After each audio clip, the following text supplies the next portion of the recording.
तज्ज़ियाकार मुजीबुर रहमान शामी ने भी हमें ज्वाइन किया है। बहुत शुक्रिया आपके वक्त का। मुजीबुर रहमान शामी साहब, कहिएगा, जैसे कि अब कानूनी कार्रवाई का आगाज़ कर दिया गया है ऑडियो लीक्स के हवाले से, आप इस सारे मामले को कैसे देखते हैं और कौन लगता है आपको कि पॉलिटिकल खेल रहा है, कानूनी तौर पर खेल रहा है, और इसके असरात क्या हो सकते हैं पाकिस्तान पर? देखिए, पाकिस्तान में तो हर मामला जो है वो सियासी बना दिया जाता है की जाती है और सियासतदान अपने अपने अंदाज से उसकी तौज़ीह करते हैं, उसकी तशरीह करते हैं, उसकी ताबीर करते हैं।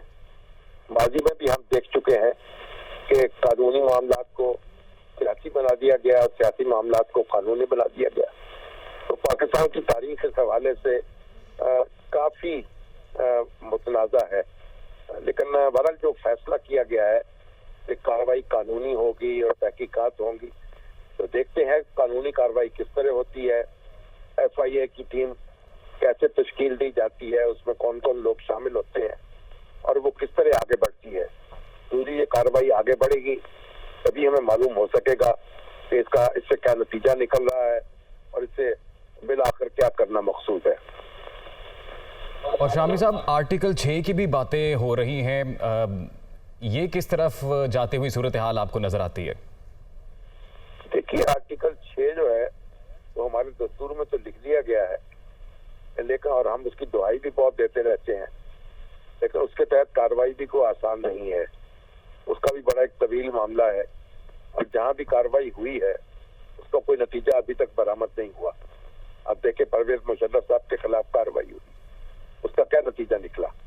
अदालत ने फैसला दे दिया और फिर दूसरी अदालत ने उस फैसले को कलअदम करार दे दिया, ये कह के कि इसकी कोई प्रॉपर मंजूरी नहीं हुई थी वफाकी काबीना की तरफ से।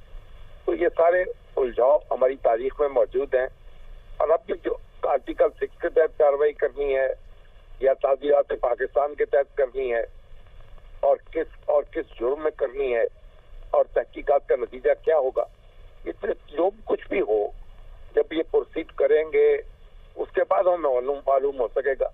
और पाकिस्तान में फिर अदालतें भी मौजूद हैं, कदम कदम पर उनकी तरफ भी रुजू होता है, वो भी इंटरवीन करती हैं और फिर उसके बाद मामलात जो हैं वो तूल पकड़ते चले जाते हैं और कोई नतीजा निकल नहीं पाता।